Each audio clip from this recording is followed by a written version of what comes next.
আসসালামু আলাইকুম viewers, welcome to my channel. তো কেমন আছেন সবাই? আশা করছি অনেক ভালো আছেন। আজকে আমি আপনাদের সাথে শেয়ার করব কুলফি আইসক্রিম।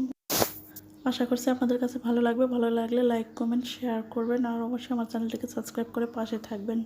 তো প্রথমে আমি এখানে নিয়ে নিচ্ছি 1 টেবিল চামচ ময়দার পরিবর্তে আপনারা কর্নফ্লাওয়ার নিয়ে নিতে পারেন। এখন এখানে দিয়ে দিচ্ছি 2 টেবিল চামচ নর্মাল তাপমাত্রার পানি দিয়ে এটাকে খুব ভালো করে একটু গুলিয়ে নিচ্ছি। এখন এটাকে এক সাইডে রেখে দিব। চুলায় একটা প্যান বসিয়ে এখানে দিয়ে দিচ্ছি 1/2 কাপ চিনি। এখন আমি ক্যারামেল তৈরি করে নেব, তার জন্য চিনি দিয়ে দিলাম। দিয়ে যখন চিনিটা গলতে শুরু করবে, দেখুন এক পাশ থেকে যখন এরকম লাল হতে থাকবে, ঠিক তখন আমি এভাবে নাড়াচাড়া করে ক্যারামেল তৈরি করে নেব।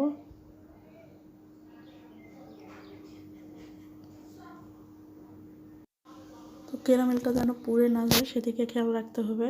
অনবরত এভাবে নেড়ে চেড়ে নিয়ে আমি এখানে দিয়ে দেবো এখন তরল দুধ। এখানে আমি 3 কাপ দুধ ব্যবহার করেছি। দুধ দেওয়ার পরে কিন্তু ক্যারামেলটা একটু দলা পেকে যাবে, ভয়ের কোনো কারণ নেই। তারপর আস্তে আস্তে এমনিতেই দুধের সঙ্গে মিশে যাবে। এখানে দিয়ে দিলাম সামান্য পরিমাণে এলাচ গুঁড়া দিলে একটু ফ্লেভারটা ভালো আসবে। তারপর দুধটাকে বলক তুলে নিয়ে এভাবে আমি অনবরত নাড়তে থাকবো। আর দুধটাকে আমি ঘন করে নেব। এখন দিয়ে দিলাম গুলিয়ে রাখা ময়দার যে মিশ্রণটা ছিল ওটা আমি দিয়ে দিলাম। দিয়ে আবারও অনবরত নাড়তে থাকবো যত দলা পেকে না যায়। আর এটা দেওয়ার কারণে কিন্তু অনেকটাই ঘন হয়ে আসবে। এখন এখানে দিয়ে দিচ্ছি 1 টেবিল চামচের মতো বাদাম কুচি দিলে কিন্তু স্বাদটা অনেক ভালো আসে। তো অনেকটাই কিন্তু ঘন হয়ে এসেছে। এখন আমি চুলাটা অফ করে দিয়ে ঠান্ডা করে নেব।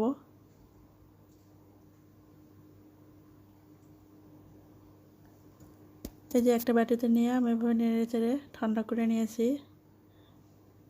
এখন আমি আইসক্রিম বানানোর জন্য এই যে কিনতে পাওয়া যায় এরকম আইসক্রিমের মোল্ড, তো যে কোনো ধরনের কিনতে পাওয়া যায়। আমি এই ধরনের নিয়েছি। তো এখানে আমি সব কোটাতে ভরে নিচ্ছি।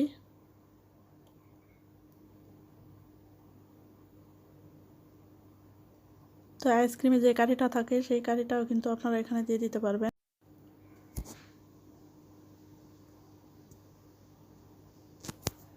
এখন মুখ বন্ধ করে দিচ্ছি। তারপরে এটাকে আমি 12 ঘন্টার জন্য ডিপ ফ্রিজে রেখে দেব।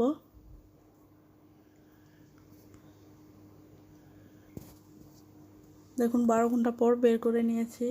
এখন আমি আপনাদেরকে দেখে দিচ্ছি কেমন হয়েছে কুলফিটা। একটা বাটিতে কিন্তু এটা সামান্য 1 মিনিটের মতো ভিজিয়ে রেখেছিলাম, তারপরও খুব সহজেই বেরিয়ে এসেছে। ভিডিওটি ভালো লাগলে অবশ্যই আমার চ্যানেলটিকে সাবস্ক্রাইব করে পাশে থাকবেন। পাশে থাকা বেল আইকনটি ক্লিক করে দেবেন। লাইক, কমেন্ট, শেয়ার বেশি বেশি করে করবেন। আজকের মতো এ পর্যন্তই। আল্লাহ হাফেজ।